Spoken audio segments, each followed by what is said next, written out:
Mary J. Blige is not a hip-hop artist, people. I don't care how many puffies who y'all think is just P. Diddy for the first time. Well, now I wear my Sean John shirt, so therefore, you know, what he says is God. I mean, better ask somebody. Mary J. Blige, who Puffy put together with a great marketing job, she ain't hip-hop. She's an R&B singer.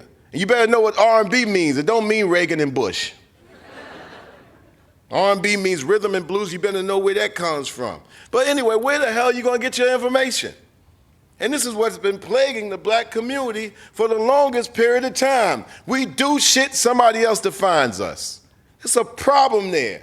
Because if you go in the average black community today, time and the things and accomplishments are only judged by yesterday, last week. What's your favorite 10 records last year? I don't know.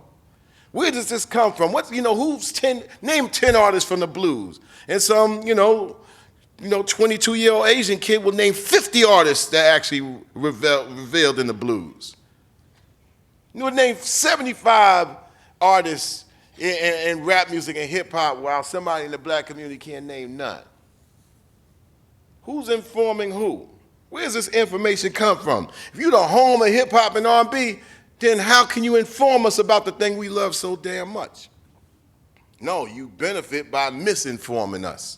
So as me and DMC were talking about, in the midst of all this stuff that's going on, and I'm not throwing haterade in it, but I'm gonna just, like Barack Obama said, the thing is, like, so many people are alarmed by the power of the voice in the mind because he's at least dropping the truth.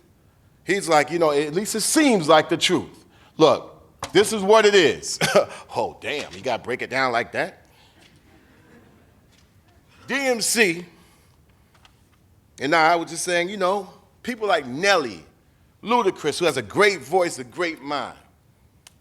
Somebody like a T.I. It's the last time you've seen a person talk to them one by one. You might say you like their music, but what are they about deep inside? Barack Obama, at the inauguration, there was a ball every goddamn 2 or 3 blocks. No, I did not go to D.C. Yes, I feel very proud. I am, raising the fist, I'm saluting, I'm doing all the fucking nine with it. But at the same time, at the inaugural ball, where was hip-hop? Where was hip-hop, a music that been around recording-wise since when? 1979, people. Played first on the radio stations in this city, and WBLS and Frankie Crocker played it reluctantly. Hip-hop had been going on in this city. Yes, we got to talk about the Bronx. You cannot talk about hip-hop without talking about its beginnings, without talking about the Bronx. Many of y'all Super Bowl fans, Giant fans who are kind of sad this year because the Eagles kicked your team's ass, still respect a team that's been around damn near close to 100 years. They already got season tickets in the Meadowlands and in the next stadium, sold out for the next 50 years. Why? Because they got a respect and an integrity that they protect no matter what for the game. Plaxico Burress goes and shoots himself with some dumb shit like, what the fuck you carrying a gun for and shooting yourself for? Just that's some dumb rapper move. So even last year, you were a hero, you the next Randy Moss and all, and this year, you confused because you can't handle the hype or the fame, or you can't handle the standard that you're supposed to set. So what did the Giants say? We don't give a fuck how good you are, your ass is off the fucking team and out of the league if you don't get your shit together. Rap music, all of a sudden, somebody, whoever this anonymous or ubiquitous they are, says, you know what? They got a jail case, let's do a reality show. And the first thing they feed the people, they feed the youth by feeding off you. And maybe it's not feeding off you, but it might be feeding off one of your contemporaries who might not be as smart as you to wave off the radiation of a radio, TV, movie nation. Need I say it again? Radiation of a radio, TV, movie nation. You sit there and you wait for your ass to be told.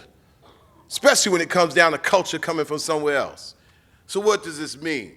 So where's the one-on-one where you actually hear Nelly have the opportunity to talk like a man, 28, 29 like he is, and somebody asks him, well, when you take your your kids to school or PTA meeting, what happens?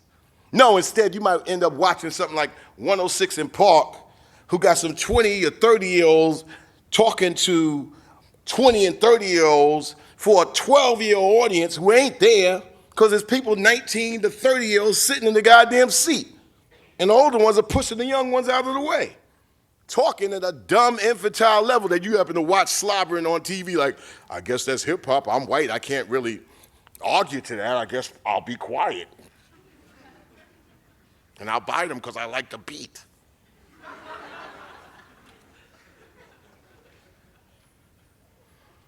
When you further anti-intellectualize something that brilliantly came out to answer the conditions, especially of the 1980s, at that particular time when people like Kool Moe Dee or Grandmaster Flash and all them talked about, don't, push me because I'm close to the edge. They wasn't glorifying the goddamn ghetto or guns and all that. They tried to get the fuck out of the ghetto. So whoever that came up with this ghetto fabulous bullshit, y'all need to check yourself on that. Nobody wants to fucking stay in that bullshit. So you better examine who you love.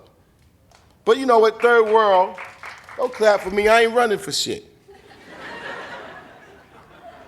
The third world, the reggae group said, now that we found love, what are you going to do with it?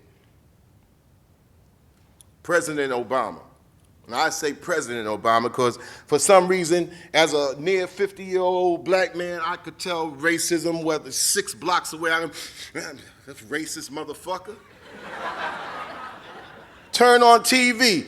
So many now they figure out they call him Mr. Obama. No, it's President Obama. How many times you heard people talk about Mr. Bush? They put President Bush, even if they was talking about pubic hair, they say, well, pubic hair. President Obama. Now that we found love, what are we going to do with it, right? One thing I tell you straight up and down, what I appreciate, that he raised the standard automatically. If it's not cool to be stupid and some dumbass, then raising the standard means something. The hell your ass come to school for? Especially to come to college. There ain't no such thing as a collegiate thug. Somebody walking around talking about I'm the NYU Crips. Get the fuck out of here. Hope all that shit is dead.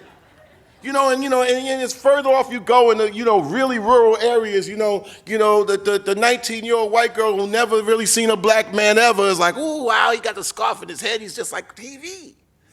And the stupider this dude act, the more she's like, ooh, I love him. He's a thug, I hope he throws me down a flight of stairs. What kind of dumb shit is that? Number one, you don't come to NYU to be stupid. You don't go to any college to be stupid. And one thing that Barack Obama said that came out of the Bible, and I don't read too many religious big books and all that to the point, there's no need for me to read it 150 times. I know that somebody told me it's in the Bible. It's in Genesis or Psalms or whatever. Okay, cool. He said, the time must end for all childish things. Me, you doesn't mean if you're a child, you 7 years old, you could get away with 7-year-old shit. You 13 years old, you could be like, I started sucking my thumb when I was 0, and I might stop when I'm 14, but I'm sucking my thumb now because I'm 13. You got a 4-year pass on that bullshit. You 26-year-old and driving in traffic like this? Like I saw this girl the other day in Atlanta, she's driving in traffic with her thumb in her mouth like this. You got an individual choice to do what the hell you want, especially if it's your thumb. But don't bring that shit in the public and don't expect somebody to say nothing about it. Take your thumb out your goddamn mouth and drive the goddamn car. Oh, I've been putting mascara on and shit. You driving like this and shit like that. Put the shit down. Nobody looking at your ass like that.